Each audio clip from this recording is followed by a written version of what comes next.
mo lamang ang iyong cellphone upang hindi ka kayang kalimutan o hindi ka kayang i-ignore ng inyong ex. Hello mga guys, kumusta kayo? Panibagong araw, panibagong video na naman tayo. And sa araw na ito ay isa na namang video ang aking ituturo sa inyo ng simpleng gabay o simpleng pamamaraan na makakatulong sa atin. At bago ang lahat, gusto ko lang mag-disclaimer sa mga taong hindi naniniwala at hindi gusto ang mga kagaya nitong video. Please skip this video and maghanap kayo ng videos na gustong gusto nyo dahil ang video na ito ay para lamang ito sa mga taong naniniwala and gusto mag-try. Sa lahat po ng mga nagko-comment po dito sa aking video dito sa loob ng aking channel, mag-ingat sa lahat ng mga nagre-reply sa inyo na dinadala kayo sa kanilang WhatsApp and imo app upang makaiwas po tayo sa scam.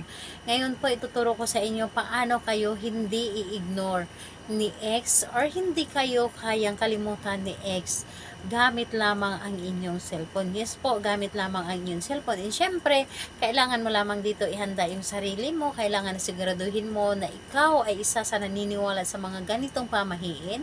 Kailangan na 100% ang inyong tiwala sa paggawa nito at paniniwala. And syempre, mahigit sa lahat, mag-isa ka lamang na gumawa nito at wala pong dapat na nakakaalam at hindi mo ito dapat na ipagsasabi sa kahit kanino dahil ito ay sikreto lamang. Ngayon po, kapag ready ka na, kunin mo lamang ang inyong cellphone. So, kunin mo lamang ang inyong cellphone at buksan po ninyo ang inyong gallery. Yes, gallery po dapat kung kayo ay may larawan ni target. Dapat kayo ay may larawan ni target. Kumuha kayo sa kanya mga social media account. And ayun, mas maganda yung mga larawan niya na siya mismo ang nagbigay sa iyo na sinisend niya sa inyo dati sa inyong messenger or binibigay niya sa inyo yung mga photocopy. So, titigan nyo lamang yon. Titigan nyo lamang at sambitin lamang ng 3 beses yung gusto ninyong sabihin. Huwag mo nang sambitin pa ang kanyang pangalan dahil nakikita mo naman siya doon sa kanyang larawan. So, ano lamang, yung magic words lamang ang dapat nating sabihin dito. 3 ulit. Huwag nang banggitin ang pangalan at apelyido.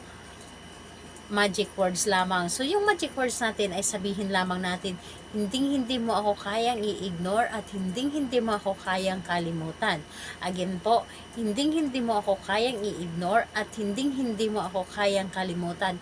3 ulit mo yan na sabihin yung magic words na yan. So, sabihin mo and kailangan na hindi lamang siya basta-basta na sinasabi mo lamang o sinasambit.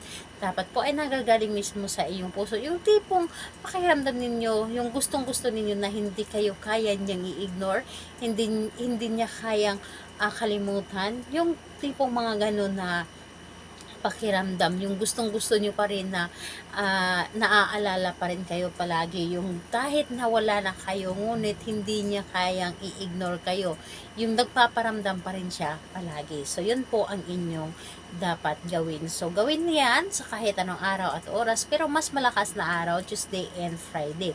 So pili lamang kayo, pero pwede naman sa ibang araw kung malakas po ang iyong energy, and mas maganda siyang gawin sa gabi or sa umaga, pagkagising niyo sa umaga. So, pili lamang kayo. So, ayun po, sa lahat po ng mga gusto mong pa-shoutout, mag-comment lamang sa baba para ma-shoutout ko kayo sa next video. And sa lahat po ng mga gustong magtanong, mag-comment lang din po sa baba para ma-replyan ko po kayo. Salamat po sa inyo. Bye-bye everyone. God bless us all.